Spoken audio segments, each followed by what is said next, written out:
Hey, what's up, everyone? This is Jessica Hatch from Hatch Editorial Services, and I'm also launching this sort of new-ish initiative called Financial Freedom for Freelance Editors, which is, I assume, why you're all here. Thank you for joining.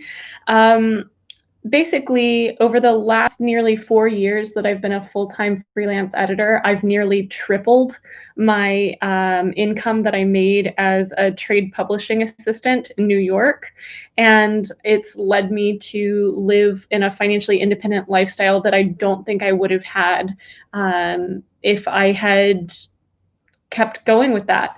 And over the years, I've had people ask me for advice on getting started, and that led me to launch this course. So I'm really excited to be in the process of building it. I just have about 2 more modules left to go. There's a way that we can still sort of coach together, which I'll tell you at the end, but let's not get to that just yet. First, I want to talk about what we're here for, which is ways to boost your resume as a freelance editor, especially as a new baby freelance editor. Um, Maybe your portfolio doesn't seem as impressive as someone else's, and that's okay. I'm here to tell you that's okay and tell you how to make sure that you're coming off looking good. So I often tell my prospective editing clients, the writers who are looking to work with me, that I understand how difficult they have it. They're having to choose among different freelance editors, and we all have different editing processes. We might have value add-ons that differ from one to the other. We might price ourselves differently or using a different rate. And as a result of that, it can be a little like comparing apples and oranges. And with this in mind, I think a lot of editing clients check out our portfolios, our respective amounts of experience, to consider what we might bring to the table as their freelance editor. You might even hear someone say, oh, I'm going to go with her. She used to work at Penguin Random House as a senior editor before she went freelance. And in their voice, you can hear how self-assured they feel opting for that level of experience. And I mean, they're not wrong. That fictional person, that hypothetical editor, is going to bring decades of trade experience with them. They really know what sells. They know how to give incisive feedback in a practical way. And they're showing their point of difference very clearly by leading with the fact that they used to work for PRH. So yeah, it behooves each of us to find our most impressive POD, or point of difference, as a freelance editor, the thing that sets us apart from the crowd in a really stunning, competitive, and deliciously memorable way. Ones I readily think of, obviously, the first would be trade publishing experience. And another one might be having an advanced degree. So if you have a master's in creative writing, you might lead with that. But what if you don't have those experiences? What if you don't have a trade publishing background? What if you don't have an advanced degree? Are you screwed? Maybe, maybe not. I don't think you necessarily have to move to New York or go back to school in order to boost your resume and your portfolio as a freelance editor who's just starting out. Instead, you need to be resourceful in a different way. You need to build up your level of work experience and look for the gems you can highlight as your point of difference as they come to you. So, how do we do this? Well, I think the great thing here for anyone who is in that boat that I've just, described, is that writing and editing remain crucial soft skills in the business world. Even as other skill sets are becoming automated, at least for now, AI is not sophisticated enough to critically think in a way that produces humanoid results. So with that in mind, there's tons of businesses who might need to contract, rather than hire on full-time, a copywriter, a copy editor. And as a result, it's easy for you to patch together a quilt of experience from those little nuggets of time that you spend doing either thing. So that leads me to my first piece of advice: getting on the job experience. Like I said, you don't necessarily have to move to New York for this to happen. One thing that you might do is seek out book and magazine publishers or newspapers, if your town still has one, in your area.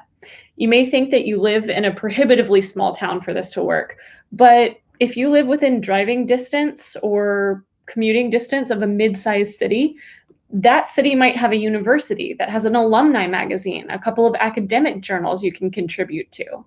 The mid-sized city near you is likely to have at least an alt weekly, if not a lifestyle magazine that you might copy edit, or if you're more interested in copywriting, contribute some clippings to.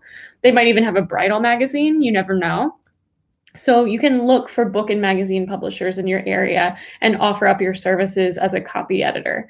Be prepared, though, to take a copy editing test if you're going to do this. So for things like magazine publishers, you might be looking more at AP style, whereas book publishers, you're going to want to brush up on your Chicago Manual of Style, CMOS. You can also look for remote full-time or part-time positions on such things as Glassdoor, Media Bistro, bookjobs.com, or LinkedIn. The key here is remote, and a lot of these have a filter you can tick to make sure you're just looking at remote jobs. I mean, speaking of getting a portfolio and a CV that's impressive, even some New York literary agencies hire remote positions. Yeah, they do. So reach out to literary agents whose lists you enjoy in order to see if, who knows, maybe they need someone to dig through their slush pile. A lot of these places, they will have assistants who come in and work closely with the agent, but I've known more than one agent whose slush pile is intimidating, to say the least. So they need someone, even if they're just going in a couple of hours a week, to chisel away at that, so that they don't have slush going back to 2016. Bad. So there's on the job experience that you can cobble together and create a portfolio of, see, I do have editing experience. I'm not just someone who said, I'm going to slap the name tag on that says, hi, I'm a freelance editor. Another thing you can do is network with other editors that can refer to you if they're busy. Yeah, I'm one of those editors, so make sure to go over to startyourediting.business and find out how you can contact me. In pre-COVID life, networking with other editors might mean things like attending the annual Editorial Freelancers Association conference. If you remember back in June, we talked about the EFA and their job board. They also have an annual conference. But in this age of social distancing, don't be discouraged. Networking doesn't have to be physical face-to-face contact. There's tons of online networking. For instance, you might post to your social media profile saying that you're looking for editing clients or looking for work as an editor. If you're interested in one of those remote slush positions that I mentioned, you might check out which agents are on Twitter. They love to hang out there. I wouldn't just go through and scatterbomb all of their DMs. That's not a good look. But if you start having Twitter exchanges with an agent, and then maybe you can strike up a conversation, this is the way I would recommend going about that. You might ask friends if anyone they know needs a copy editor, a content writer, anything like that on staff or contracted. I know firsthand that doctors' offices need content writers. Other professional businesses may as well, like law firms, small businesses, things like that. And everyone in your friend group knows at least one person who's looking for something like this. I guarantee you, you may just have to dig a little farther or deeper. And like I said, you can reach out to freelance editors you know or know of and see if we have a referral system in place. You can send me an email, hello@startyourediting.business. If my schedule ever gets too busy and I have to turn clients away, I go down my list of referral sources to see if there's someone I might not be able to outsource to, so that I know the client is going with someone that I feel like they're in good hands, rather than just, oh, well, next person. And then another thing you can do, a third thing, I've got 4 things that you can do, is take classes to boost your know-how. Even if you're not getting clients regularly, mentioning that you've taken and you've passed classes on developmental editing or copy editing from good sources can give you an added boost. When I say from good sources, I think you should look for classes run by existing freelance editors on the EFA. You probably predicted I was going to say that, or ACES, which is more of a copy editing organization. ACES, just like the playing card suit. And, if shelling out for an editor run class like that is not in your wheelhouse right now, totally get it. even if you just review the Chicago Manual of Style, the AP Style Guide, whichever you're more interested in editing according to. Again, remember that books tend to be CMOS, magazines and newspapers tend to be AP. Just brushing up on that will help you stay in the know. And while it's harder to prove, you can always mention your fluency with them in your pitch email. You never know. You might get the client that's a stickler for the rules, the writer who really wants to make sure that that comma is in the right place. And you can say, oh, yes, according to rule number blah, blah, blah, the serial comma is right, and I will die on that hill. Sorry, Oxford comma for life.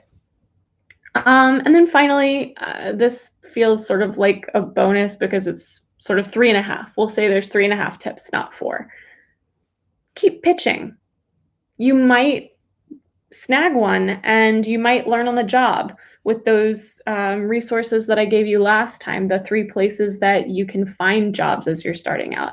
And as your portfolio grows, sure, there will be one-offs that don't really amount to much, but in spring 2017, I took on a Women Loving Women author I'd not heard of before, and I provided a developmental edit for her novel Huntress, which went on the following year to win the Lambda Literary Award, which is now one of my biggest bragging rights in my portfolio. And also that client is one of my dearest clients. So these are ways that you can cobble together experience as you go. Just final note on that, when you're pitching, make sure that you're not lying about your experience when you're pitching clients. There are ways of finding out, and also just you don't want to have to operate trying to live up to a standard that you've invented for yourself. It's added stress, and I think it shows. As you're doing all of this, like I said, look for the hidden gems, the things that you're praised for, whether you get on the job experience, you're pitching and you're getting editing clients, you're taking classes, you're networking with referral sources. Look for the things you've been praised for, like going the extra mile, an award that a client wins, like I talked about just now. Cobble these together into an impressive portfolio, and then just don't emphasize that you don't have New York experience or that ivory tower pedigree. And I think you'll be fine. Really, this question, I think, comes more from anything from a place of fear. Just be confident in yourself and in your knowledge. You wouldn't be trying to be a freelance editor if you didn't think you could do it. Now you've just got to get out there and pitch until someone says yes instead of no. And does it take work? Yeah, absolutely. Everything does. But so did all of the stuff that people who have New York experience or a master's degree, so did all of that stuff they had to go through. That was work. So you'll get there. Just stick with it, and the results will pay for themselves. Let's see. We've got one person listening right now. Thank you so much for tuning in. I'm really hoping that this starts to build up over time. If you have any questions for me, especially about boosting your portfolio as a baby editor, please feel free to add it to the chat. I'm seeing that live chat is working. I hope it's working on the audience-facing side of YouTube. And if you're watching this video after the live chat, you can still ask your question in the comments. I will answer the comments, I promise. And like I said at the start of this video, I'm in the process of developing my course, Financial Freedom for Freelance Editors. It's going to give you organizational tips and money mindset tips to make sure that you know that you deserve this and you know that you can succeed. It's going to give you those tools starting with before you hang your shingle as a full-time freelancer on through the first year or so of your business. So we won't talk about scaling up in this first course, but we will talk about those tried and true steps that I've learned along the way and want to share with you. It's still being built, but right now I've got this thing called an early access pass, which is basically 2 group coaching calls a month. It's sort of like this webinar, but instead of me talking at you, we might have something like it in the beginning to make sure everyone's on the same page, but then we work on your goals in 6-week increments. So you tell me what your goal is, where you want to be, where you want your life to be different in 6 weeks from now as a freelance editor, and we work together and do everything possible to make sure that that happens for you. That early access pass is $49 a month. That's $25 per group coaching call. So that's kind of a freaking no-brainer. If you want to know more, there's a link in the description of the video.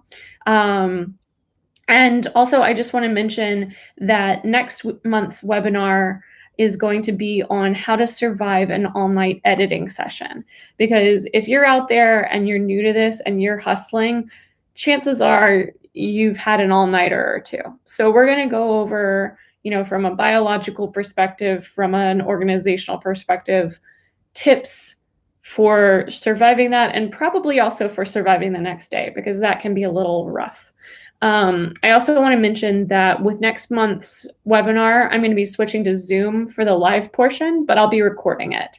So it will end up on YouTube, but you can't tune in on YouTube. So if you want to tune in live, subscribe to my newsletter to get a heads up about it. That's going to be the epearl.com, which, if you don't know, that's MailChimp's bit.ly sort of link. Sign up for that in the show description as well.